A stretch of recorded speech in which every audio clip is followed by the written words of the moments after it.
Bismillahirrahmanirrahim. Assalatu wassalamu ala rasulil amin wa ala alihi wa sahbihi ajma'in amma ba'd. Assalamu alaikum warahmatullah. നമ്മുടെ ഈ ചർച്ചാ വിഷയം Turkish TV സീരീസും തുർക്കിയുടെ പ്രാദേശിക രാഷ്ട്രീയവും എന്നുള്ള വിഷയം വളരെ പ്രാധാന്യം അർഹിക്കുന്നത് തന്നെയാണ്. ഇങ്ങനെയെന്ന് വെച്ചാൽ തുർക്കിയുടെ സമകാലിക രാഷ്ട്രീയത്തിന്റെ ഒരു പരിച്ഛേദം എന്ന രീതിയിലാണ് ഈ സീരീസുകൾ നിർമ്മിക്കുന്നതും ഈ സീരീസുകൾ പ്രദർശിപ്പിക്കുകയും വിവിധ നാടുകളിലേക്ക് ഇതിന് പ്രചാരം കൊടുക്കുകയും ചെയ്യുന്നത്. സ്വാഭാവികമായും തുർക്കിയുടെ 2000-ന് ശേഷമുള്ള 2000-ന് മുമ്പ് നജ്മുദ്ദീൻ എർബക്കാന്റെ കാലത്തും അദ്ദേഹത്തിന്റെ കാലത്ത് തന്നെ ഉണ്ടായിരുന്ന തുർഗുത് ഓസാൽ ഒരു അവിടുത്തെ പ്രസിഡന്റ് ആയിരുന്നു. അദ്ദേഹത്തിന്റെ കാലത്തും അദ്നാൻ മെൻഡരസ് 1950-കൾക്ക് ശേഷം മൾട്ടി പാർട്ടി സിസ്റ്റം തുർക്കിയിൽ രൂപപ്പെട്ടതിന് ശേഷം പ്രധാനമന്ത്രിയായ അദ്നാൻ മെൻഡരസിന്റെ കാലം മുതൽ ഏകദേശം നമുക്ക് അദ്നാൻ മെൻഡരസിന്റെ കാലം മുതൽ എന്നും വേണേ പറയാം. അദ്ദേഹത്തിന്റെ കാലം മുതൽ പിന്നീട് ഈ കാലഘട്ടം വരെയും തുർക്കിയുടെ സാമൂഹിക രാഷ്ട്രീയ ചലനങ്ങളിൽ വന്ന വളരെ വ്യക്തമായ മാറ്റങ്ങളെ ദൃശ്യവൽക്കരിക്കുന്ന, മാറ്റങ്ങളെ ചിത്രീകരിക്കുന്ന, മാറ്റങ്ങളിൽ സ്വാധീനം ഉൾക്കൊണ്ട കുറച്ച് ഫിലിം മേക്കേഴ്സും തിരക്കഥാകൃത്തുക്കളും രാഷ്ട്രീയക്കാരും എല്ലാവരും കൂടി ചേർന്ന് ഒരു ഐക്യം എന്ന രീതിയിൽ, ഒരു സംഘാടനം എന്ന രീതിയിൽ രൂപപ്പെട്ട പുതിയ മീഡിയകൾ തുർക്കിയിലുണ്ട്. അതിന്റെ ഒരു ഭാഗം മാത്രമാണ് നമ്മളിപ്പോൾ കാണുന്ന ഈ പുതിയ സിനിമകളുടെ വരവ്, അല്ലെങ്കിൽ പുതിയ ടെലി സീരീസുകളുടെ വരവ്. തുർക്കിയുടെ ചരിത്രത്തിൽ 2000-ന് മുമ്പ്, ഏകദേശം 2000-ന് മുമ്പും അതിനുശേഷവും സാധാരണ തുർക്കി TV സീരീസുകളിലും സിനിമകളിലും യൂറോപ്യൻ കൾച്ചറിനെ അതേപടി പിൻപറ്റുന്ന രീതിയിലുള്ള ഫിലിം മേക്കിംഗ് ആണ് പൊതുവെ അവിടെ ഉണ്ടായിരുന്നത്. ഇപ്പോഴും ഒരു പാരലായി അതും നടക്കുന്നുണ്ട്. സാധാരണ തുർക്കി സീരീസ് എന്ന് കേൾക്കുമ്പോൾ ഇപ്പോൾ എർത്തുഗൽ പോലെയോ ഉസ്മാൻ പോലെയോ അല്ലെങ്കിൽ പുതിയ ചില ഈ നവ ടർക്കിഷ് സീരീസ് എന്ന് പറയുന്ന ഇസ്ലാമിക് വാല്യൂസോ മുസ്ലിം കൾച്ചറിനെയൊക്കെ പോസിറ്റീവായി സമീപിക്കുന്ന സീരീസുകളെ മാത്രം നിങ്ങൾ മനസ്സിലാക്കരുത്. അവിടെ സാധാരണ എല്ലാ ലോകത്തും ഉള്ളതുപോലെ തന്നെ അവിടെ റൊമാൻറ്റിക് ആയ റോകോം സീരീസ് ഉണ്ട്, റൊമാൻറ്റിക് സീരീസ് ഉണ്ട്, ത്രില്ലർ സീരീസ് ഉണ്ട്, വാമ്പയർ, അങ്ങനെ ആനിമേഷൻ, ഫാന്റസി സീരീസ് എല്ലാം തുർക്കിയിലുണ്ട്. ഇമ്മോർട്ടൽ പോലുള്ള ഫാന്റസി സീരീസ്, ഇതുപോലുള്ള മിസ്റ്റർ റോങ് അല്ലെങ്കിൽ ബായ് ആൾനിഷ് പോലുള്ള റോംകോം സീരീസ്, കറാഷ്ക് പോലുള്ള ഡിറ്റക്റ്റീവ് സീരീസ്, അങ്ങനെ വിവിധ ജോണറുകൾ തുർക്കി സീരീസുകൾ മുമ്പുമുണ്ട്, ഇപ്പോഴും നടക്കുകയുമുണ്ട്. എന്നാൽ ഈ പല സീരീസുകളിലും, പ്രത്യേകിച്ച് തുർക്കിയുടെ പൈതൃകത്തെ ചിത്രീകരിക്കുന്ന സീരീസുകളിലെല്ലാം അത് ഒരു യൂറോസെൻട്രിക് ആയ വെസ്റ്റേൺ ഐഡിയയെ അല്ലെങ്കിൽ ആ ഒരു ഫിലിം മേക്കിങ്ങിനെ പിൻപറ്റുന്ന തരത്തിലുള്ള സീരീസുകളായിരുന്നു തുർക്കിയുടെ ഫിലിം മേക്കിങ്ങിലും തുർക്കിയുടെ ടെലി സീരീസിലും കൂടുതൽ ഉണ്ടായിരുന്നത്. ഇപ്പോഴും ഒരു തരത്തിൽ അത് തുടരുന്നുമുണ്ട്. ഈ സാഹചര്യത്തിലാണ് കുറച്ച് പുതിയ ഒരു തലമുറ ഇതിൽ നിന്ന് മാറ്റം വരുത്തുന്നത്. അതിൽ ഏറ്റവും നേതൃത്വം വഹിക്കുന്നത് ഏകദേശം 30-35 വയസ്സിനുള്ളിലുള്ള ഒരു മെഹ്മദ് ബോസ്ദാഗി എന്ന് പറയുന്ന ഒരു നിർമ്മാതാവാണ്. അദ്ദേഹം ഡയറക്ടറും നിർമ്മാതാവും തിരക്കഥാകൃത്തും എല്ലാം കൂടിയാണ്. അദ്ദേഹമാണ് എർത്തുഗൽ സീരീസിന്റെയും ഉസ്മാനി സീരീസിന്റെയും മെഹ്മദ് ഖുദ്രുസുഫർ പോലുള്ള സീരീസിന്റെയും യൂനുസ് എംറെ എന്ന് പറയുന്ന സീരീസിന്റെയും ഒക്കെ നിർമ്മാതാവ്. ചിലതിന്റെ അദ്ദേഹം തന്നെയാണ് തിരക്കഥകൾ എഴുതിയത്. ഇങ്ങനെ ഒരു പുതിയ തലമുറ അവരിൽ രൂപപ്പെട്ടു വന്നിട്ടുണ്ട്. അപ്പോ ഇതും തുർക്കിയുടെ സാമ്പ്രദായിക ടെലിഫിലിം മൂവി സീരീസുകളുടെ പാരലായി ഇതും പുതുതായി രൂപപ്പെട്ടതാണ് എന്നുള്ളതാണ് അതിന്റെ പ്രത്യേകത. അപ്പൊ എന്തുകൊണ്ടാണ് ഈ സീരീസുകൾ രൂപപ്പെടുന്നത്, അവർ എന്താണ് മുന്നോട്ട് വെക്കുന്നത് എന്നുള്ളതാണ് ഇതിന്റെ പ്രധാനപ്പെട്ട ചർച്ച. സ്വാഭാവികമായും മുമ്പ് നടന്ന സീരീസുകൾ പോലെ, ഉദാഹരണം സുലൈമാനുൽ ഖാനൂനിയെ കുറിച്ച് വന്ന മാഗ്നിഫിസന്റ് സെഞ്ചുറി എന്ന് പറയുന്ന സീരീസും, അല്ലെങ്കിൽ കോസം സുൽത്താൻ, അദ്ദേഹത്തിന്റെ വൈഫ് കോസം സുൽത്താനെ കുറിച്ച് വന്ന സീരീസുകളും, സുൽത്താൻ മുഹമ്മദ് ഫാത്തിഹിനെ കുറിച്ച് ഇപ്പോൾ വന്ന വേറൊരു തരത്തിലുള്ള ഫാത്തിഹ് മുഹമ്മദിനെ കുറിച്ച് വന്ന വേറൊരു സീരീസും, ഇങ്ങനെ നിരവധി സീരീസുകൾ തുർക്കിയുടെ പാരമ്പര്യത്തെ, പ്രത്യേകിച്ച് ഖിലാഫത്ത് പാരമ്പര്യത്തെ ചിത്രീകരിക്കുന്ന നിരവധി സീരീസുകളെല്ലാം ഒരു തരത്തിൽ ഞാൻ നേരത്തെ പറഞ്ഞതുപോലെ യൂറോസെൻട്രിക് പെർസ്പെക്റ്റീവിൽ നിർമ്മിച്ചതാണ്. അവിടെ മസാലകൾ കൂടുതലാണ്, അവിടെ ഈ പറയുന്ന സെക്ഷുവൽ ഫാന്റസി കൂടുതലായി ചിത്രീകരിക്കുക. ഒരുപക്ഷെ ഖലീഫമാർ എന്നത് ഒരുപക്ഷെ അവരുടെ ജീവിതത്തിൽ സംഭവിച്ചിട്ടുണ്ടാവാം, അത് അല്ലെങ്കിൽ ആ ഒരു കാലഘട്ടത്തിന്റെ ഒരു ചിത്രങ്ങൾ സംഭവിച്ചിട്ടുണ്ടാവാം. ഇങ്ങനെ ചില ഉദാഹരണങ്ങളൊക്കെ ഉണ്ട്. എന്നാൽ പോലും ഈ ഖലീഫ എന്നുള്ള ഒരു പോസ്റ്റിനോട്, ആ ഒരു സ്റ്റാറ്റസിനോടും അവർ വഹിക്കുന്ന ഒരു ഖിലാഫത്തിന്റെ അല്ലെങ്കിൽ ആ ഡൈനാസ്റ്റിയുടെ ഒരു മഹിമയോടും ചേരുന്നില്ല.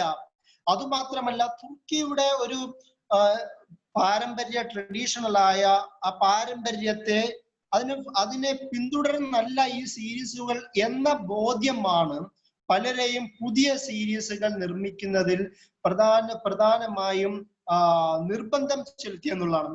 മെഹ്മദ് ബോസ്താഗ് തന്നെ ഒരു ഇന്റർവ്യൂവിൽ പറയുന്നുണ്ട്. അതായത് ബോളിവുഡ് സിനിമകളെ പോലെ അല്ലെങ്കിൽ ഹോളിവുഡ് സിനിമകളെ പോലെ നിർമ്മിക്കാനുള്ളതല്ല ഈ സീരീസുകൾ, അങ്ങനെ ഞാൻ നിർമ്മിക്കുകയില്ല. അത് മാത്രമല്ല, ഇസ്ലാമോഫോബിക് ആയതും ഓറിയന്റലിസത്തിന്റെയും ഇൻഫ്ലുവൻസ് ഉള്ളതുമായ സീരീസുകൾ തുർക്കിയിൽ ധാരാളമുണ്ട്. അതും നമ്മളുടെ ഈ ഒരു ധാരയിൽ, ഈ ഒരു പുതിയ സ്ട്രീമിൽ നമ്മൾ കൊണ്ടുവരികയില്ല. അത് ആ ഒരു രീതിയിൽ നിന്ന് വ്യത്യസ്തമായിട്ടായിരിക്കും നമ്മൾ സീരീസുകൾ നിർമ്മിക്കുക എന്ന് അദ്ദേഹം വിവിധ ഇന്റർവ്യൂകളിൽ പറഞ്ഞിട്ടുണ്ട്. അത് മാത്രമല്ല, ഹിസ്റ്ററി വിദ്യാർത്ഥിയായ മെഹമ്മദ് ബോസ്താഗ് പോലും ഈ തുർക്കിയുടെ വിവിധ മൂവി സീരീസുകളുടെ തിരക്കഥകളുടെ ചരിത്രവും അത് അവർ ഉന്നയിക്കുന്ന വിഷയങ്ങളും മുന്നോട്ട് വെക്കുന്ന ചർച്ചകളുടെയും ദൃശ്യവൽക്കരിക്കുന്ന ആശയങ്ങളുടെയും എല്ലാം അതിന്റെയൊക്കെ വിഷയങ്ങളെ പ്രശ്നവൽക്കരിച്ചു കൊണ്ടാണ് മെഹമ്മദ് ബോസ്താഗിനെ പോലുള്ള പുതിയ തലമുറയിലെ തിരക്കഥാകൃത്തുക്കളും ഫിലിം മേക്കേഴ്സും ഈ പറയുന്ന ടെലി സീരീസ് മേക്കേഴ്സും എല്ലാം ഒരു മാറ്റത്തിന് തയ്യാറാവുന്നത്. അതിന്റെ കൂടെ സ്വാഭാവികമായും AK പാർട്ടിയുടെ ആശയത്തിന്റെയും രാഷ്ട്രീയത്തിന്റെയും സ്വാധീനവും കൂടി, അല്ലെങ്കിൽ AK പാർട്ടി പോലുള്ള ഒരു ഭരണകക്ഷിയുടെ അവരുടെ ഇസ്ലാമുമായി ബന്ധപ്പെട്ട വിഷയങ്ങളുള്ള കാഴ്ചപ്പാടും കൂടിയും, ഉസ്മാനിയ ഖിലാഫത്തുമായി ബന്ധപ്പെട്ടും ഇസ്ലാമുമായി ബന്ധപ്പെട്ടും തുർക്കിയുമായി ബന്ധപ്പെട്ടും തുർക്കിയുടെ കൾച്ചറിനെ കുറിച്ചും പൈതൃകത്തെ കുറിച്ചും ട്രഡീഷനെ കുറിച്ചുമുള്ള കാഴ്ചപ്പാടുകളെയും ഈ പറയുന്ന ടർക്കി TV സീരീസുകളിൽ അതിന്റെ മേക്കേഴ്സിലും ശക്തമായ സ്വാധീനം ചെലുത്തിയിട്ടുണ്ട്. ഇതാണ് നമുക്ക് ഈ വിഷയത്തിൽ വ്യക്തമായും കാണാൻ പറ്റുന്ന പ്രധാനപ്പെട്ട ഒരു വിഷയം. അപ്പോ നമ്മൾ അതിന്റെ ഓരോന്ന് എടുത്തു നോക്കുമ്പോൾ തന്നെയും ഇതിന്റെ പ്രധാന സവിശേഷതകൾ കാണാൻ പറ്റും. അതായത് ആദ്യം 2000-ലാണ് AK പാർട്ടി ഭരണത്തിൽ വരുന്നത്. അവരുടെ വിവിധ തരത്തിലുള്ള ടെലിഫിലിം സാധനങ്ങളൊക്കെ വർക്ക് ചെയ്തിരുന്നു. അതിൽ പോസിറ്റീവായ തരത്തിലേക്ക് ആദ്യമായി വരുന്നത് ഒരു ഷുലേ യുക്സൽ ഷെല്ലർ എന്നറിയപ്പെടുന്ന തുർക്കിയുടെ ചരിത്രത്തിലെ സ്ത്രീ വിമോചനത്തിന് വേണ്ടി, അതായത് സ്ത്രീ വിമോചനം എന്ന് പറയുമ്പോൾ ഫെമിനിസ്റ്റ് ഐഡിയ എന്ന രീതിയിലല്ല, അതിന്റെ അപ്പുറം തുർക്കിയുടെ ചരിത്രത്തിലെ മുസ്ലിം സ്ത്രീകൾക്ക് സ്വാതന്ത്ര്യം ലഭിക്കാതിരുന്ന, അവരുടെ വിശ്വാസാചാരങ്ങളെ ജീവിതത്തിൽ പുലർത്താനും പൊതുയിടങ്ങളിൽ അത് സ്വീകരിക്കാനും സ്വാതന്ത്ര്യം ഇല്ലാതിരുന്ന ഒരു സമയത്ത് അതിനുവേണ്ടി പോരാടിയ സ്ത്രീയാണ് ഷുലേ യുക്സൽ ഷെല്ലർ എന്ന് പറയുന്ന സ്ത്രീ. അവരുടെ ക്രോസ് റോഡ്സ് എന്ന് പറയുന്ന നോവൽ പിന്നീട് സീരീസ് ആയി മാറുന്നുണ്ട്. അതായത് അതിൽ തന്നെ ചിത്രീകരിക്കുന്ന ഒരു രീതി, ഒരു ഹുസുർലു, അതിന്റെ പേരതാണ്, അതായത് ക്രോസ് റോഡ്സ് എന്നാണ് അതിന് ഇംഗ്ലീഷിൽ പറയുക. അതില് മെട്രോ ലൈഫിൽ ജീവിക്കുന്ന ഒരു സ്ത്രീയെ സ്വാഭാവികമായും ഇസ്ലാമിക് വാല്യൂസിലേക്ക് തിരിഞ്ഞു മാറി പോകുന്ന, മോഡേണിറ്റി സ്വീകരിച്ച ഒരു സ്ത്രീയെ ആ സ്ത്രീ ഇസ്ലാമിക് വാല്യൂസിലേക്ക് പിൻവാങ്ങി, അല്ലെങ്കിൽ ഇസ്ലാമിക് വാല്യൂസ് സ്വീകരിച്ച് ജീവിതത്തെ മറ്റൊരു ടേൺ പോയിന്റിലേക്ക് കൊണ്ടുപോകുന്ന കഥയാണ് ഈ പറയുന്ന ക്രോസ് റോഡ്സ് എന്ന് പറയുന്ന, ഹുസുർലു യോൾഡ് എന്ന് പറയുന്ന ആ സീരീസിലെ അതിന്റെ പ്രത്യേകത. അത് വലിയ ഇമ്പാക്റ്റ് ആണ് ഉണ്ടാക്കിയത്. അവരുടെ നോവലിനെ സീരീസ് ആക്കി മാറ്റിയുണ്ടായി. 2012 തുർക്കിയിലെ മറ്റൊരു ബിഗ് ബജറ്റ് സിനിമ നിർമ്മിക്കപ്പെടുന്നത്. അതാണ് ഫെത്തിഹ് 1453. ഫെത്തിഹ് 1453 ഇന്ന് നമ്മൾ കൂടുതൽ വിവാദപരമായ സുൽത്താൻ മുഹമ്മദ് ഫാത്തിഹ് സെക്കൻഡിന്റെ ഇസ്താംബുൾ കീഴടക്കലുമായി ബന്ധപ്പെട്ടിട്ടാണ് ആ സിനിമ മുഴുവനും. അതായത് എങ്ങനെയാണ് അദ്ദേഹം ഇസ്താംബുൾ കീഴടക്കുന്നത്, എങ്ങനെയാണ് അദ്ദേഹം കോട്ടകൾ തകർക്കുന്നത്, എത്ര മാസത്തോളം അതിനെ അവർ ഉപരോധം ഇസ്താംബുൾ കോട്ടയെ ഉപരോധിച്ചു, എങ്ങനെയാണ് ഈ പറയുന്ന വലിയ പീരങ്കികളെയും വലിയ ടാങ്കിനെയും ഇതൊക്കെ ഈ കടൽ കടന്നും ഭാഗങ്ങളുടെയും വലിച്ചിക്കേറ്റ് കൊണ്ടുവന്നത്, അറ്റാക്ക് ചെയ്യുന്നതിന്റെ തന്ത്രങ്ങൾ എന്തൊക്കെയാണ്, സ്ട്രാറ്റജി എന്താണ്, എങ്ങനെയാണ് തകർത്തത്, എങ്ങനെയാണ് ഉസ്മാനി ഫ്ലാഗ് കോൺസ്റ്റാന്റിനോപ്പിളിന്റെ മുകളിൽ ബിൽഡിങ്ങിന്റെ പാലസിന്റെ മുകളിൽ സ്ഥാപിച്ചത്, അയാ സോഫിയ കീഴടക്കുന്നു, അയാ സോഫിയുമായി ബന്ധമുള്ള എൻഗേജ്മെന്റുകൾ എന്തൊക്കെയാണെന്നുള്ള വിശദീകരിക്കുന്ന സീരീസ് ആണ് ഫെത്തിഹ് 1453 അല്ലെങ്കിൽ കോങ്കസ്റ്റ് 1453 എന്ന് പറയുന്ന സീരീസ്. ആ കാലഘട്ടത്തിലെ ബിഗ് ബജറ്റ് സിനിമയായിരുന്നു അത്. ഉസ്മാനി ഖിലാഫത്തിന്റെ പാരമ്പര്യത്തെ ശരിയായ രീതിയിൽ, അതായത് AK പാർട്ടി ആഗ്രഹിക്കുന്ന, സാധാരണ തുർക്കിയിലെ ഒരു റിലീജിയസ് മുസ്ലിം പ്രാക്ടീസിങ് മുസ്ലിമായ ഒരാൾ ആഗ്രഹിക്കുന്ന തലത്തിലേക്ക് തുർക്കിയുടെ പാരമ്പര്യത്തെ, ഉസ്മാനി പാരമ്പര്യത്തെ തിരിച്ചു കൊണ്ടുപോകുന്നതിന്റെ ഒരു സ്റ്റെപ്പ് എന്ന നിലയിലായിരുന്നു സുൽത്താൻ മുഹമ്മദ് ഫാത്തിഹിന്റെ ഈ സിനിമയുടെ നിർമ്മാണം. ആ ഒരു കാലത്ത് തന്നെയാണ് തുർക്കിയിൽ സ്വാഭാവികമായും ഒരുപാട് മാറ്റങ്ങൾ ഉണ്ടാവുന്നത്. അതിൽ പ്രധാനമായ മാറ്റമായിരുന്നു അറബ് സ്പ്രിങ്ങുമായി ബന്ധപ്പെട്ട സംഭവ വികാസങ്ങൾ. നമുക്കറിയാം, അത് 2010-11 കാലങ്ങളിൽ തുനീഷ്യയിലെ ബോസിസ് എന്ന് പറയുന്ന ഒരാൾ പോലീസിന്റെ ആക്രമണത്തിന്റെ വേദന കൊണ്ട് സ്വയം ആത്മഹത്യ ചെയ്യുകയും അതിൽ നിന്ന് ജാസ്മിൻ റെവല്യൂഷൻ ഉണ്ടാവുകയും തുനീഷ്യയിലെ മാറ്റങ്ങൾ ഉണ്ടാവുകയും അവിടെ അന്നഹ്ള പാർട്ടി അധികാരത്തിലേറുന്ന സാഹചര്യം ഉണ്ടാവുന്ന സാഹചര്യത്തിൽ ഈ പറയുന്ന ഒരു ഡൊമിനോ എഫക്റ്റ് എന്ന രീതിയിൽ, അതായത് പെട്ടെന്ന് മറ്റൊരു ഭാഗത്തേക്ക് പറക്കുന്ന ഡൊമിനോ എഫക്റ്റ് എന്ന രീതിയിൽ അത് ഈജിപ്തിലേക്ക് എത്തുകയും ഈജിപ്തിൽ തന്നെ 30 വർഷത്തോളം ഭരിച്ചിരുന്ന ഹുസ്നി മുബാറക്കിന്റെ കസേരയുടെ അടിയറ ഇളക്കുകയും അവിടെ ഇത്രയും കാലം, അതായത് ഒരു ഏകദേശം ഒരു 90 വർഷക്കാലമെങ്കിലും വിവിധ തരത്തിലുള്ള പീഡനങ്ങൾ അനുഭവിച്ചു കൊണ്ടിരുന്ന അറബ് ലോകത്തെ തന്നെ ഏറ്റവും വലിയ ഇസ്ലാമിക പാർട്ടിയായ ഇസ്ലാമിക് മൂവ്മെന്റ് ആയ ഇഖ്വാനുൽ മുസ്ലിമൂൻ, ഈജിപ്തിലെ ഇഖ്വാനുൽ മുസ്ലിമൂന് അവിടെ അധികാരത്തിലേറാനുള്ള ഒരു സാഹചര്യം ഒരുങ്ങുകയും ചെയ്യുന്നത് അങ്ങനെ അറബ് സ്പ്രിങ്ങിന്റെ രണ്ടാമത്തെ സ്റ്റെപ്പ് എന്ന നിലയിൽ ഈജിപ്തിലാണ് സംഭവിക്കുന്നത്.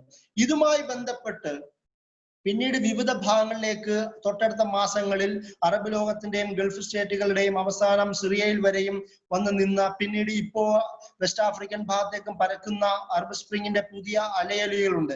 ഇത് തുടങ്ങിയ സമയത്താണ് തുർക്കി ഒരു പുതിയ ശക്തിയായി തുർക്കിയിലെ എർദോഗാൻ ഇവിടെ എത്തുന്നത്, ഈജിപ്തിലെത്തുന്നത്. ഒരു പോപ്പ് സ്റ്റാറിന്റെ സ്വീകരണമാണ് ഈജിപ്തിലെ കെയ്റോ എയർപോർട്ട് അദ്ദേഹത്തിന് ലഭിക്കുന്നത്. അറബ് ലോകത്ത് മുഴുവൻ തുർക്കിയുടെയും എർദോഗാന്റെയും ഫ്ലാഗുകൾ ഉയരുന്നത്, അവരുടെ ദേശീയ ഫ്ലാഗിന്റെ ഒപ്പം തുർക്കിയുടെയും എർദോഗാന്റെയും ഫോട്ടോകൾ ഉയരുന്നത് പുതിയൊരു പ്രവണതയായി മാറി. അപ്പൊ ഈ ഒരു സാഹചര്യത്തിൽ, അതായത് അറബ് നാടുകളിലെ ഭരണകർത്താക്കളുടെ അവരുടെ ഭരണക്രമത്തിൽ അടിയറ ഇളകുന്ന സമയത്താണ് 2014 എർത്തുറുൾ സീരീസ് അവിടെ നിർമ്മിക്കുന്നത്. എർത്തുറുൾ സീരീസ് നമുക്കെല്ലാവർക്കും അറിയാവുന്ന പോലെ യോഗുസ് ട്രൈബിന്റെ പ്രധാന ഭാഗങ്ങളിൽ ഒന്നായ കൈ എന്ന് പറയുന്ന സബ് ബ്രാഞ്ച്, അതിലൊരു ബ്രാഞ്ച്, അതിന്റെ നേതാവായ സുലൈമാൻ ഷായും മക്കളും എർത്തുറുകളും കൂടെയുള്ള അദ്ദേഹത്തിന്റെ സേനാധിപതികളും ബാക്കിയുള്ള മുഴുവൻ ഗോത്ര വർഗങ്ങളും ആൾക്കാരും എല്ലാവരും കൂടി ഈ പറയുന്ന ഭാഗത്തേക്ക് സൂഖത്ത് എന്ന് പറയുന്ന ഭാഗത്തേക്ക് വരും. എന്ന് വെച്ചാൽ ആധുനിക തുർക്കിയുടെ പ്രധാന ഭാഗങ്ങളിലേക്ക് വരികയും അവിടുന്ന് പിന്നീട് അവർ നേരിടുന്ന ചരിത്രത്തിന്റെ ഒരു വിവരണമാണല്ലോ ഈ 5 സീസണിലൂടെ കാണിക്കുന്നത്. അവര് സ്വാഭാവികമായും എർത്തുറുൾ സീരീസിലെല്ലാം ശരിയല്ല, കാരണം ഫിക്ഷണൽ ആണ്. ഒരു 1/4% ചരിത്ര സത്യവും ബാക്കി ഫിക്ഷണലായി ചിത്രീകരിക്കുന്നതാണത്. പക്ഷെ ആ സീരീസിൽ കൂടി അവർ വെക്കുന്നത് എപ്പോഴും എർത്തുറുളിന്റെ, സുലൈമാൻ ഷാന്റെയും എർത്തുറുളിന്റെയും ഒരു ഇസ്ലാമിക ലോകത്തിന്റെ വിജയം. അതുപോലെ തന്നെ ലോകത്ത് അതിൽ നീതി നടപ്പിലാക്കണം. ഇസ്ലാമിക ലോകത്ത് ചുറ്റുവളഞ്ഞിരിക്കുന്ന ശത്രുക്കളെ ശത്രുക്കളിൽ നിന്ന് അവിടെയുള്ള പതിതരായ ആൾക്കാർക്ക് മോചനം ലഭിക്കുക, തങ്ങൾക്ക് സമാധാനത്തോടെ താമസിക്കുന്ന ഞങ്ങൾക്കും ഒരു സ്വാതന്ത്ര്യം ലഭിക്കുക എന്ന് പറയുന്നത് നിരന്തരം ഈ 5 സീസണുകളിലൂടെ വിവിധ ഭാഗങ്ങളായി എർത്തുഗുലും അദ്ദേഹത്തിന്റെ കൂടെയുള്ളവരും ഇടയ്ക്കിടയ്ക്ക് ആവർത്തിച്ച് പറയുന്നുണ്ട്. അത് ഈ രാഷ്ട്രീയ പശ്ചാത്തലമുണ്ട്. അതായത് എർത്തുഗുലിന്റെ കാലത്ത് അല്ലെങ്കിൽ തന്നെ 13ാം നൂറ്റാണ്ടിന്റെ ആദ്യ കാലത്തിലാണ് ഈ സംഭവം ഉണ്ടാവുന്നത്. ആ ഒരു കാലഘട്ടത്തിൽ തന്നെ ഒരു സ്ഥലത്ത് മംഗോളിന്റെ അറ്റാക്ക് ഉണ്ടാവുന്നു.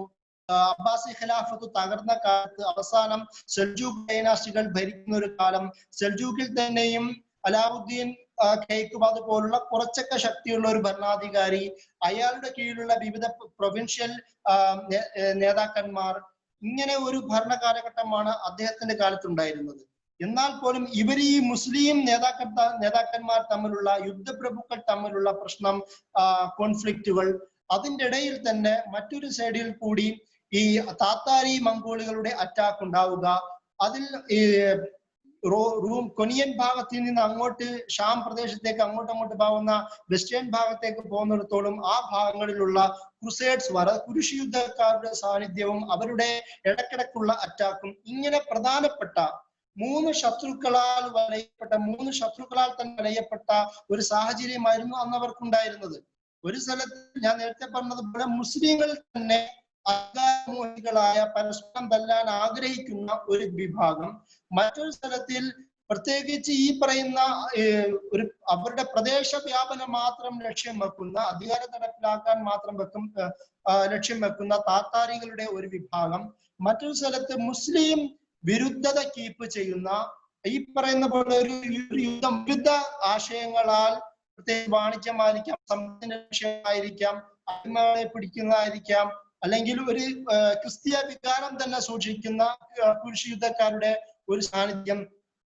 ഈ സാന്നിധ്യത്തിന്റെ പശ്ചാത്തലത്തിലാണ് എർത്തുഗുലിന്റെ ഈ 5 സീസണുകളും ഉള്ളത്. ഈ സാഹചര്യവും ഏകദേശം തുർക്കി പുതിയൊരു കാലത്തേക്ക് പറിച്ചു നടുന്നുണ്ട്. അതായത് മുസ്ലിം നാടുകളിലെ ഈ പറയുന്ന സിയാസി കശ്മകഷ് എന്ന് പറയുന്ന രാഷ്ട്രീയ വടംവലികൾ, അവർക്കിടയിലുള്ള അനൈക്യം, അതിന്റെ കൂടെ തന്നെ ഈ സെൻട്രൽ ഏഷ്യൻ ഭാഗങ്ങളിലും ഈ പറയുന്ന അങ്ങനെ തുർക്കിയുടെ ഈസ്റ്റേൺ ഭാഗങ്ങളിലും ഉണ്ടാവുന്ന ബാക്കിയുള്ള പ്രശ്നങ്ങൾ, യൂറോപ്പിൽ നിന്ന് യൂറോപ്യൻ യൂണിയൻ മെമ്പർഷിപ്പിന് പതിറ്റാണ്ടുകളായി ശ്രമിക്കുന്നതാണ് തുർക്കി. ഏകദേശം AK പാർട്ടി വന്നതിന് ശേഷവും മുമ്പുണ്ടായിരുന്ന ഒരുപാട് ഡെമോക്രാറ്റിക് പ്രോസസ്സിലുണ്ടായിരുന്ന ഒരുപാട് പ്രശ്നങ്ങളെ ഡീല് ചെയ്യാൻ ശ്രമിച്ചിരുന്നു തുർക്കി. മെമ്പർഷിപ്പിന്റെ, അതായത് പൂർണ്ണ അംഗത്വത്തിന് വേണ്ടി. അത് ഈ സെക്കുലറൈസേഷൻ പ്രോസസ്സിന് പോലും കമാൽ പാഷ ആഗ്രഹിച്ചത് പോലും പൂർണ്ണമായി യൂറോപ്യൻ ആവാൻ വേണ്ടിയിട്ടായിരുന്നു. കമാൽ പാഷ 1924 മുതൽ പിന്നീട് അതിനുശേഷം 2000 വരെയും 2000-ന് ശേഷം ഇപ്പോൾ വരെയും നിരന്തരമായി യൂറോപ്യൻ യൂണിയൻ മെമ്പർഷിപ്പിന് ശ്രമിച്ചിട്ടും ഇപ്പോൾ എന്തുകൊണ്ടാണ് കൊടുക്കാത്തത്, യൂറോപ്യൻ യൂണിയൻ മെമ്പർഷിപ്പ് കൊടുക്കാത്തത്? ഇപ്പോഴും വിചാരിക്കുന്നത് തുർക്കിയുടെ ഒരു മുസ്ലിം പൈതൃകത്തിന്റെയും ഈ പറയുന്ന പ്രാദേശികമായ രാഷ്ട്രീയത്തിന്റെയും പേരിൽ യൂറോപ്യൻ യൂണിയൻ കൊടുക്കാത്തത് കൊണ്ടാണ്. യൂറോപ്യൻ യൂണിയനെ അവർ തന്നെ സ്വയം പറയുന്നത്, നജ്മുദ്ദീൻ എർബക്കാൻ വിശേഷിപ്പിച്ചിരുന്നു, ഒരു ക്രിസ്ത്യൻ ക്ലബാണ് യൂറോപ്യൻ യൂണിയൻ. അതുകൊണ്ടാണ് തുർക്കിയെ ഇവർ സ്വീകരിക്കാത്തത്.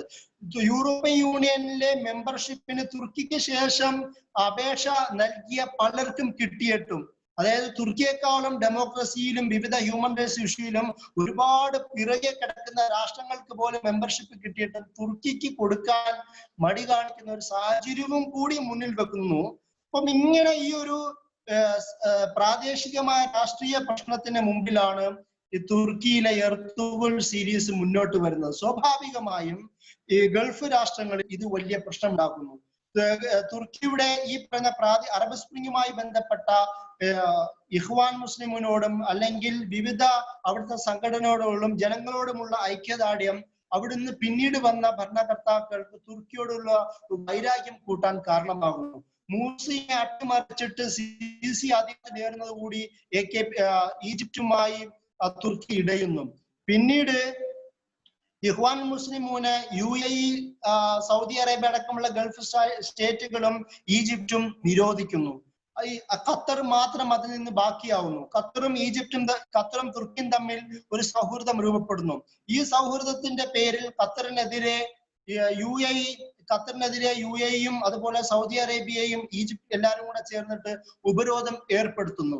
അതായത് അൽ ജസീറയെ നിയന്ത്രിക്കുക, തുർക്കിയുമായിട്ടുള്ള മിലിറ്ററി ബന്ധം ഉപേക്ഷിക്കുക, ഹമാസുമായിട്ടുള്ള ബന്ധം ഉപേക്ഷിക്കുക, ഇഖ്വാനെ നിരോധിക്കുക, ഇങ്ങനെ വിവിധ ആവശ്യങ്ങൾ 11 ആവശ്യങ്ങൾ ഈ പറയുന്ന ആവശ്യങ്ങൾ മുന്നോട്ട് വെച്ചിട്ടാണ് ഉപരോധം ഏർപ്പെടുത്തുന്നത്. അവിടെ തുർക്കിയും ഖത്തറുമായി ബന്ധം ദൃഢപ്പെടുകയാണ് ചെയ്യുന്നത്. ഇങ്ങനെ ഈ ഒരു പശ്ചാത്തലവും കൂടി, ഇങ്ങനെ രാഷ്ട്രീയ പശ്ചാത്തലവും കൂടി എർത്തുഗുൽ സീരീസിൽ 2014 മുതൽ 19 വരെയുള്ള എർത്തുഗുൽ സീരീസിൽ വിവിധ ഭാഗങ്ങളായി ചിത്രീകരിക്കുന്നുണ്ട്. ഇത് പ്രാദേശിക രാഷ്ട്രീയത്തിന്റെ ഒരു റീജിയണൽ കോമ്പറ്റീഷനുമായി ബന്ധപ്പെട്ടതാണെങ്കിൽ അവിടെ ഒരു മതപരമായ കൺസെപ്റ്റും കൂടി കണക്ട് ചെയ്യപ്പെടുന്നുണ്ട്.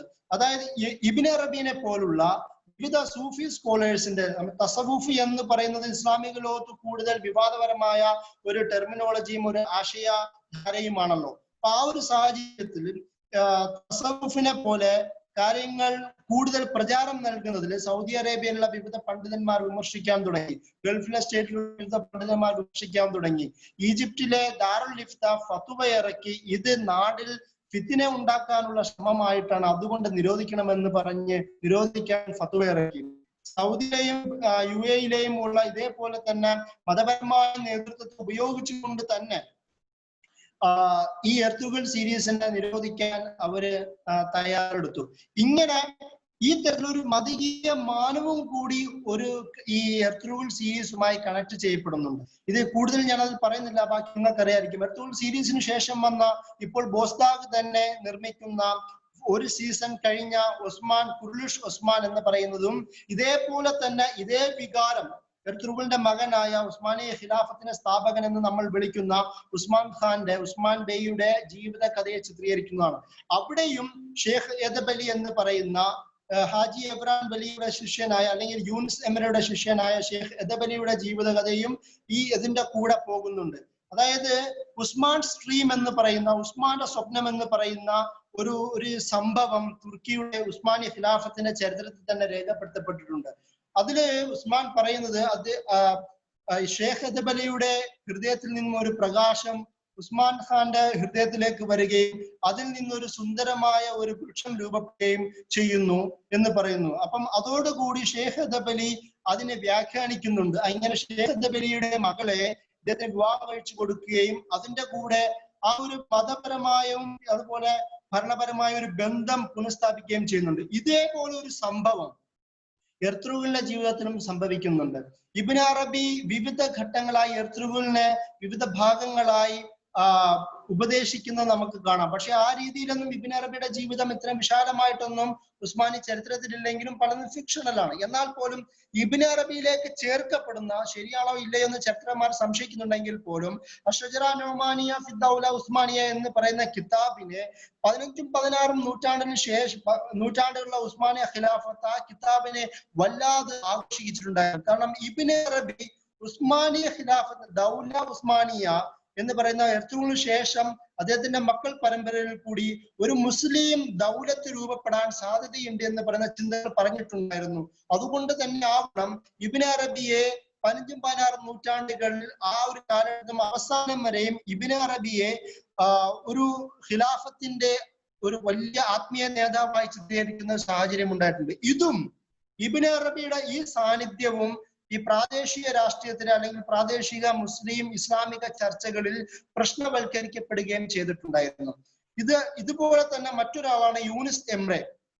അതായത് ഷേഖ് എദബലിയുടെ ഷേഖാണ് അദ്ദേഹം. യൂനിസ് എംറെ 13-14 നൂറ്റാണ്ടിൽ ആ കാലഘട്ടത്തിൽ ജീവിച്ചിരുന്ന മനുഷ്യനാണ്. അദ്ദേഹത്തിന്റെ വലിയ പ്രധാനപ്പെട്ട കവിയാണ് തുർക്കികൾ ഉസ്മാനി ആദ്യകാല ഉസ്മാനികളിലുള്ള. അദ്ദേഹത്തിനെ കുറിച്ചുള്ള സീരീസും ഇതിന്റെ ഇടയിലായിരുന്നു മെഹമ്മദ് ബോസ്ദാഗ് തന്നെയായിരുന്നു അതിന്റെ തിരക്ക് എഴുതിയത്. അതിനുശേഷം വീണ്ടും മെഹമ്മദ് കുത്തുലുസഫർ, മെഹമ്മദ് എന്ന് വെച്ചാല് 1920കളിൽ ബ്രിട്ടീഷുകാരുമായി ഏറ്റുമുട്ടുന്ന സാഹചര്യത്തിൽ ഒന്നാം ലോക ഒന്നാം ലോക യുദ്ധ സമയത്ത് ബ്രിട്ടീഷുകാരുമായി ഏറ്റുമുട്ടുന്ന സമയത്ത് ഒരു കൂട്ടം മുസ്ലിം ഉസ്മാനി ബറ്റാലിയൻ, ഒരു മെഹ്മദ് എന്ന് പറയുന്ന പട്ടാള നേതാവിന്റെ കീഴിലുള്ള ഒരു ബറ്റാലിയൻ ഇവർക്കെതിരെ യുദ്ധം ചെയ്യുന്ന കഥ പറയുന്നതാണ് മെഹ്മദ് കുത്തുൽ ജഫർ എന്ന് പറയുന്നത്. അതുപോലും ചിത്രീകരിക്കുന്നത് ഈ പറയുന്ന ഞാൻ നേരത്തെ പറഞ്ഞ എല്ലാ സീരീസുകളിലും വിശ്വാസം പ്രധാന ഭാഗമായി ചിത്രീകരിക്കുന്നുണ്ട്. ഉസ്മാനികളുടെ പ്രതാപവും അത് നിലനിൽക്കേണ്ടതും അത് പ്രിസർവ് ചെയ്യേണ്ടതും മെയിൻറ്റെയിൻ ചെയ്യേണ്ടതിന്റെയും അത് നിലനിർത്തേണ്ടതിന്റെയും ആവശ്യം പേർത്തും അവർ പറയുന്നുണ്ട്. അതുപോലെ നേരത്തെ പറഞ്ഞതുപോലെ ഞാൻ പറഞ്ഞ ക്രോസ് റോഡ്സ് എന്ന് പറയുന്ന പീസ് റോഡ്സ് എന്ന് പറയുന്ന ആ സീരീസിന്റെയും പ്രധാന ഭാഗങ്ങളിൽ ഇസ്ലാമിലേക്ക് മടങ്ങേണ്ട ഒരു ആവശ്യകതയെ ആ സീരീസും എടുത്തു പറയുന്നുണ്ട്. ഇതുപോലെ വിവിധ സീരീസുകളിലൂടെ അതിനേക്കാളും കൂടുതൽ പ്രധാനമർഹിക്കുന്ന സമകാലിക തുർക്കിയുടെ ചരിത്രത്തെ പറയുന്ന മറ്റു പ്രധാന സീരീസ് ആയിരുന്നു സീരീസാണ് ഇപ്പൊ നിലവിൽ കാണിക്കുന്ന പൈതഖ്ത് എന്ന് പറയുന്ന സുൽത്താൻ അബ്ദുൽ ഹമീദ് സെക്കൻഡിന്റെ കാലഘട്ടം ഇപ്പോൾ നിലവിൽ ചിത്രീകരിച്ചു കൊണ്ടിരിക്കുന്ന സീരീസ്. അവസാനം ഉസ്മാനിയ ഖിലാഫത്ത് പതനത്തിലേക്ക് പോകാനുള്ള കാരണങ്ങൾ ചിത്രീകരിക്കുന്ന സീരീസ് ആണ്. ഉസ്മാനിയ ഖിലാഫത്തിലെ അവസാനത്തെ ശക്തനായ സുൽത്താൻ അബ്ദുൽ ഹമീദ് സെക്കൻഡ് എങ്ങനെയാണ് ഖിലാഫത്തിനെ നിലനിർത്താൻ ശ്രമിച്ചത്, സയോണിസ്റ്റുകളുടെയും ബ്രിട്ടീഷ് ഇമ്പീരിയലിസത്തിന്റെയും അറബികളുടെയും പ്രാദേശികരായ ഖിലാഫത്തിന്റെ ഉള്ളിൽ തന്നെയുള്ള വിവിധ ബ്യൂറോക്രാറ്റ്സുകളുടെയും പ്രശ്നങ്ങളിൽ നിന്നും അവരുടെ ഓപ്പർച്യൂണിസ്റ്റിക്കായ നിലപാടുകളിൽ നിന്നും എങ്ങനെ ഇതിലേക്ക് അതിജീവിച്ചുകൊണ്ട് ഖിലാഫത്തിനെ നിലനിർത്തിയ അദ്ദേഹത്തിന് കഴിയും വിധം ഖിലാഫത്തിനെ കൊണ്ടുപോയ ചരിത്രം വിശദീകരിക്കുന്ന, അതിന്റെ കൂടെ തന്നെ വിവിധ ലോകത്ത് മുസ്ലിങ്ങൾ പീഡനം അനുഭവിക്കുമ്പോൾ അതിനോട് സംവദിക്കുന്ന സീനുകൾ പോലും ഇതിൽ ചിത്രീകരിക്കുന്നുണ്ട്. ഇന്ത്യൻ മുസ്ലിങ്ങൾ ഹിജാസ് റെയിൽവേ നിർമ്മിക്കുന്ന സമയത്ത് ഇന്ത്യൻ മുസ്ലിങ്ങൾ കൊടുക്കുന്ന സദക്കയെ കുറിച്ച് ഇതിൽ ചിത്രീകരിക്കുന്നുണ്ട്. അതുപോലെ തന്നെ ഫ്രഞ്ച് ലോകത്ത് നബി സല്ലല്ലാഹു അലൈഹി വസല്ലമയ്ക്കെതിരെ അക്കാലത്ത് കാർട്ടൂൺ ചിത്രം വരച്ച് നബിയെ അപഹേളിക്കുന്ന സമയത്ത് ഫ്രഞ്ചിനോട് യുദ്ധം ചെയ്യാൻ പോലും ഞാൻ തയ്യാറാണ് എന്ന് പറയുന്ന സീൻ അതിൽ ചിത്രീകരിക്കുന്നുണ്ട്. ഹെർസൽ വന്നിട്ട് ഇസ്രായേൽ സ്ഥാപിക്കാനോ അല്ലെങ്കിൽ ഇസ്രായേൽ ഒരു തുണ്ട് സ്ഥലം ഞങ്ങൾക്ക് താമസിക്കാൻ വേണമെന്ന് പറയുമ്പോൾ അയാളുടെ ഉദ്ദേശ ലക്ഷ്യങ്ങൾ മനസ്സിലാക്കിക്കൊണ്ട് നിനക്കൊരു തുണ്ട് ഭൂമി പോലും തരില്ല, ഇത് വഖഫ് സ്വത്താണ് എന്ന് പറയുന്ന ചിത്രീകരണം ഈ സീനിൽ നമുക്ക് കാണാം. ഇതെല്ലാം സമകാലിക തുർക്കിയുടെ പ്രാദേശിക രാഷ്ട്രീയവും കൂടുതൽ ഉദ്ബോധിപ്പിക്കുന്ന ചരിത്രവുമാണ് എന്ന് നമുക്ക് ഈ ചിത്രങ്ങളിലൂടെ ഈ നിമിഷങ്ങളിലൂടെ പോയാൽ നമുക്ക് കാണാൻ കഴിയും. അതുപോലെ മറ്റൊരു പ്രധാനപ്പെട്ട സീരീസ് ആണ്, ഞാൻ അതും കൂടി കുറച്ച് വിശദീകരിച്ച് പറഞ്ഞുകൊണ്ട് നമ്മുടെ ഈ ടോക്ക് നിർത്താം. അതിൽ സേവദ കുഷുൻ പറയുന്ന, അതായത് in the wings of love birds എന്നാണ് ആ പദത്തിന്റെ അർത്ഥം, ലവ് ബേർഡ്സിന്റെ ചിറകുകളടിയിൽ എന്ന് പറയുന്നത്. അതായത് 60-70-കൾക്ക് ശേഷം തുർക്കികളുടെ രാഷ്ട്രീയ ചരിത്രത്തിൽ വന്ന മാറ്റത്തെ ചിത്രീകരിക്കുന്ന നജിബുദ്ദീൻ അർബക്ക് എന്ന് പറഞ്ഞ ക്രാന്തദർശിയായ ഒരു രാഷ്ട്രീയക്കാരന്റെ ജീവിതത്തിന്റെയും നേരിട്ട പ്രശ്നങ്ങളെയും ചിത്രീകരിക്കുന്ന സീരീസ് ആണ് അത്. അതിന്റെ കൂടെ സ്വാഭാവികമായും ഈ പറയുന്ന റൊമാന്റിക് ഫിക്ഷണൽ കഥാപാത്രങ്ങളും കൂടെയുണ്ട്. അതില് നജിബുദ്ദീൻ അർബക് ഖാൻ എങ്ങനെയാണ് ഈ പൊളിറ്റിക്കൽ സ്ഫിയറിലേക്ക്, രാഷ്ട്രീയ ഭൂമികയിലേക്ക് കയറി വരുന്നത് എന്ന് ചിത്രീകരിക്കുന്നുണ്ട്. തുർക്കിയിലെ നക്ഷബന്ദി തരീഖത്തിന്റെ പ്രധാനപ്പെട്ട സബ് ബ്രാഞ്ചുകളിലുമായ ഇസ്കന്ദർ പാഷ ത്വരീഖത്തിന്റെ ഷെയ്ഖായ ഷെയ്ഖ് സാഹിദ് കൂത്കുവിന്റെ നിർദ്ദേശപ്രകാരം നാഷണൽ ഔട്ട്ലുക്ക് മൂവ്മെന്റ് എന്ന് പറയുന്ന മുസ്ലിം രാഷ്ട്രീയധാര രൂപീകരിക്കുകയും അതിൽ നിന്ന് മില്ലി സലാത്ത് പാർട്ടി ഉണ്ടാക്കുകയും ആ പാർട്ടിയിലൂടെ പിന്നീട് ഈ തരത്തിലേക്കുള്ള വിവിധ രാഷ്ട്രീയ ഗതിമാറ്റങ്ങൾ സംഭവിക്കുകയും ചെയ്യുന്ന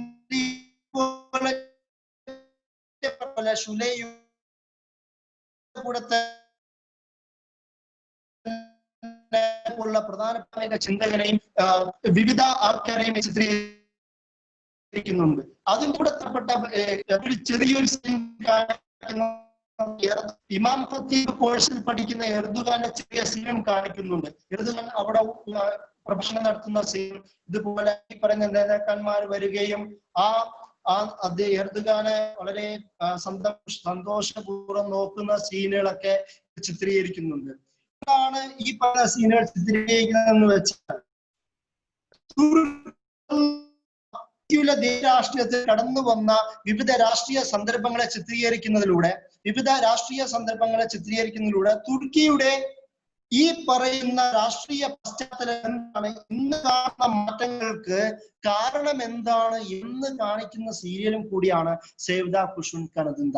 ഇത് കൂടെ തുർക്കിയുടെ പ്രസിഡൻഷ്യൽ ഇലക്ഷനുമായി ബന്ധപ്പെട്ട് തന്നെ നിർമ്മിച്ച റഈസ് എന്ന് പറയുന്ന എർദോഗാന്റെ തന്നെ ചരിത്രം, ആ സിനിമ മറ്റു ഭാഗങ്ങളിലേക്കൊന്നും എത്തിയിട്ടില്ല.